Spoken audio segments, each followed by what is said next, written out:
good morning to all of you. I welcome you all to the social, especially to the history class. In our previous class, we had covered up about empires and reason. There were several empires like Mughals, Delhi Sultanate, isn't it? In the medieval period of time, there were also rulers who used to rule a vast territory and form an empire. There were also small regions ruled by kings and they formed kingdoms. So we had known all those things. Today we will start about old and new religion. Religion means people's belief in the divine or supernatural power, you can say Paramatma, okay, superhuman creature, which people used to believe. But this belief was actually personal. Personal in the sense, some group of people used to believe in Allah, some group of people used to believe in Jesus Christ, some group of people used to believe in Hanuman, Shiva, and so on. So their beliefs were personal, but it was practiced in a collective way. It was practiced in a group, because when you can say in this particular world, there were not only one person who will believe to a single or individual deity. Okay, there will be group of people who will believe to that particular deity, that particular god and goddesses. There will be several group of people who will believe in Allah. So they will form a different religion. They will be of Islam.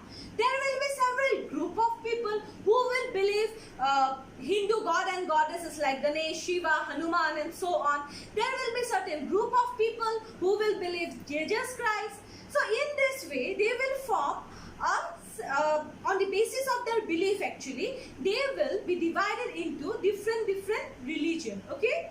So in this way, it was said that actually the belief were personal, but they were practiced in a group, in a collective way. Okay, there were several groups of people who used to practice same kind of ritual, same kind of god and goddesses they used to believe. Okay, so it was practiced in a collective way. Now, religion connected with the social and economic organization of local community. For example, tribal people will have their separate belief. Okay, and they will be fixed in that particular area, okay, in that particular forest. But there will be other people in the society who will follow different kinds of god and goddesses. On the basis of that, their religion will be determined. Just now I have mentioned that.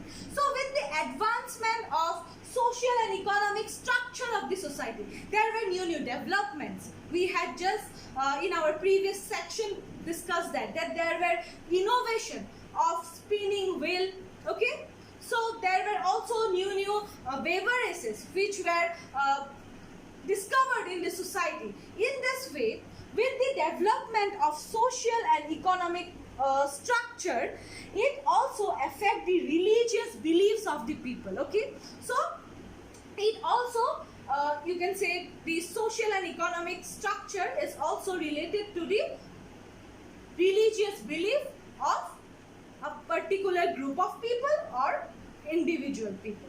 So, for example, because of this social and economic changes, there were certain changes in religion.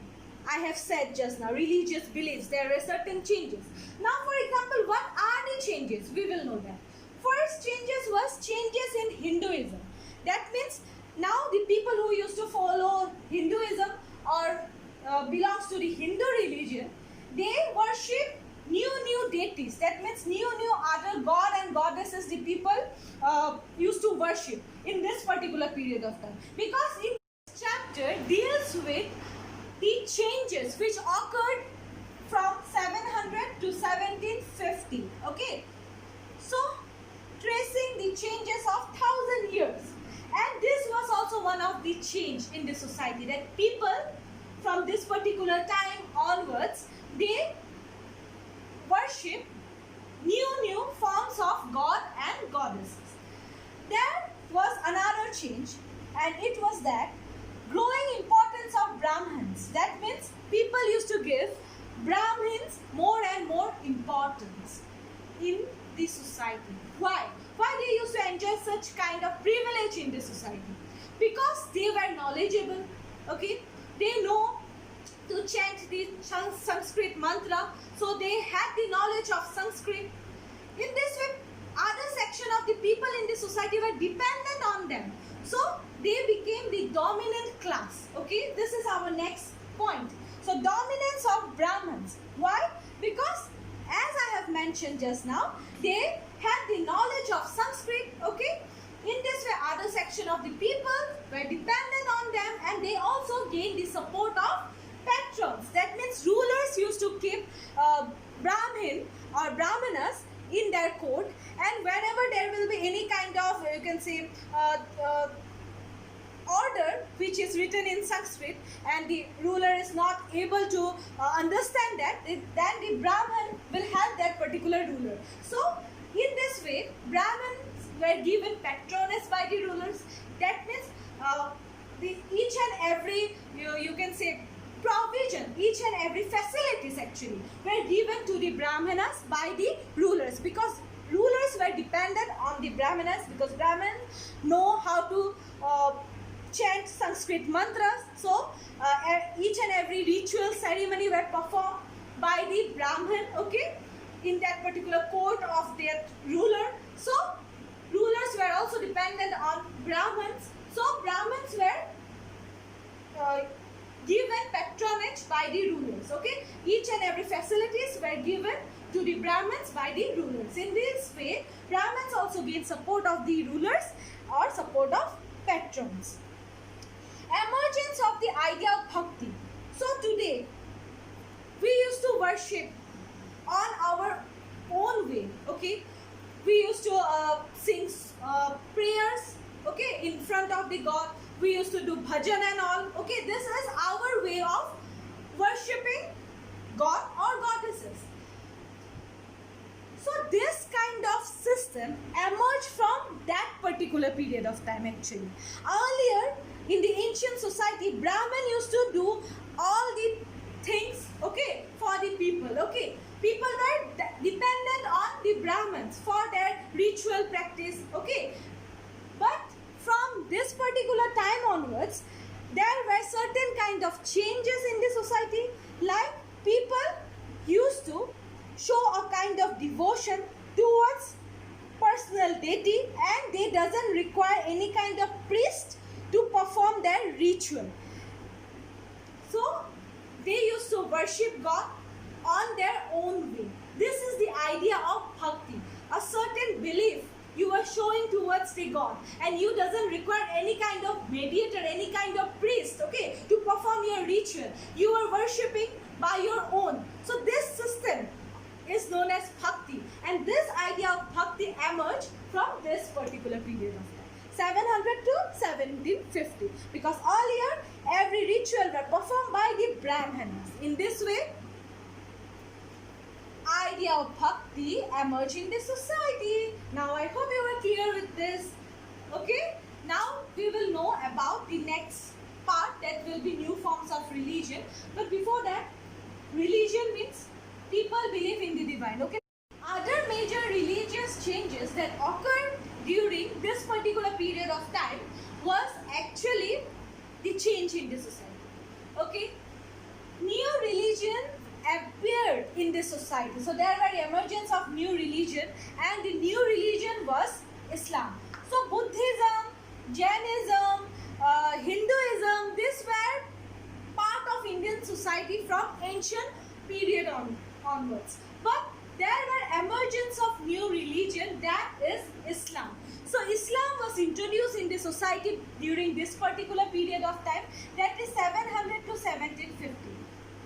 So the migrants, okay, who came to India, they introduced Islam in the Indian society. The rulers such as Mughals, Delhi Sultanate, they also used to follow this religion, that is Islam.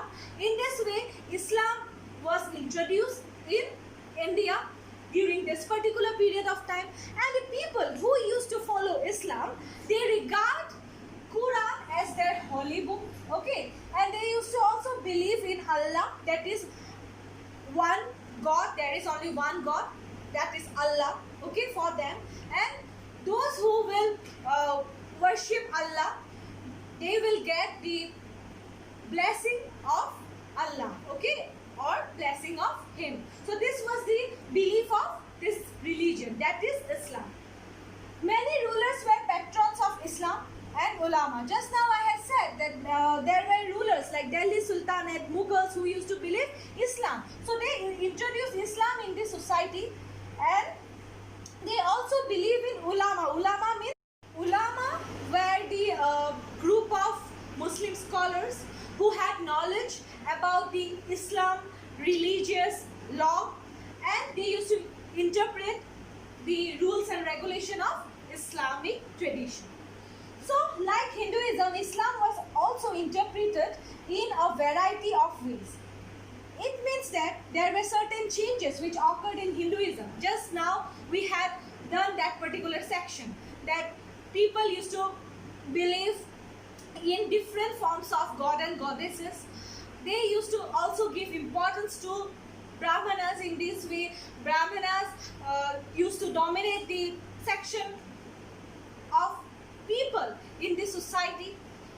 Other people were dependent on Brahmanas because they know the Sanskrit language. The Brahmanas were also given patronage by the rulers, okay?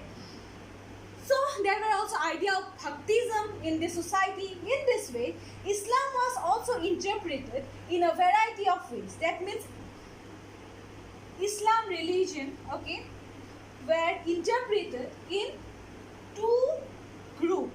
That is Shia Muslim and Sunni Muslim. Now, who were Shia Muslim and who were Sunni Muslim? Shia Muslim used to believe in Ali. Now, Ali was the son-in-law of Prophet Muhammad. Prophet Muhammad was the messenger of Allah. Okay, he was the messenger of Allah, and Ali was the son-in-law of Prophet Muhammad. So, Shia Muslim community used to believe that Ali should be the legitimate leader of Muslim community, or should be the next leader of Muslim community. But there was another community, that was Sunni Muslim community. This Sunni Muslim community used to believe that, and they also accepted that the authority should be in the hands of Khalifas. Now, Khalifas means the ruler of Ottoman Empire, okay? So, Sunni Muslim community used to believe that the power should be in the hands of Khalifa, or the ruler of Ottoman Empire. That's all in this particular part. Some other major religions also came to the Indian society. That is the Islam religion, and people who used to follow Islam, they used to regard Allah as their main God, and they used to believe that there is only one God, that is Allah, and they regard Quran as their holy book. Many rulers also used to follow Islam, and ulama, the scholars who know about the rules and regulation or the Islamic law. Like Hinduism, Islam was also interpreted in a variety of ways, that is Shia Muslim and Sunni Muslim. Shia Muslim community used to believe that their leader should be Ali, the son-in-law of Prophet Muhammad, who was the messenger of Islam actually. Then Sunni Muslim community used to believe that, and they also accepted that the authority should be on the hands of Khalifa, the ruler of Ottoman Empire. Thank you. If you have any kind of queries, feel free to contact me.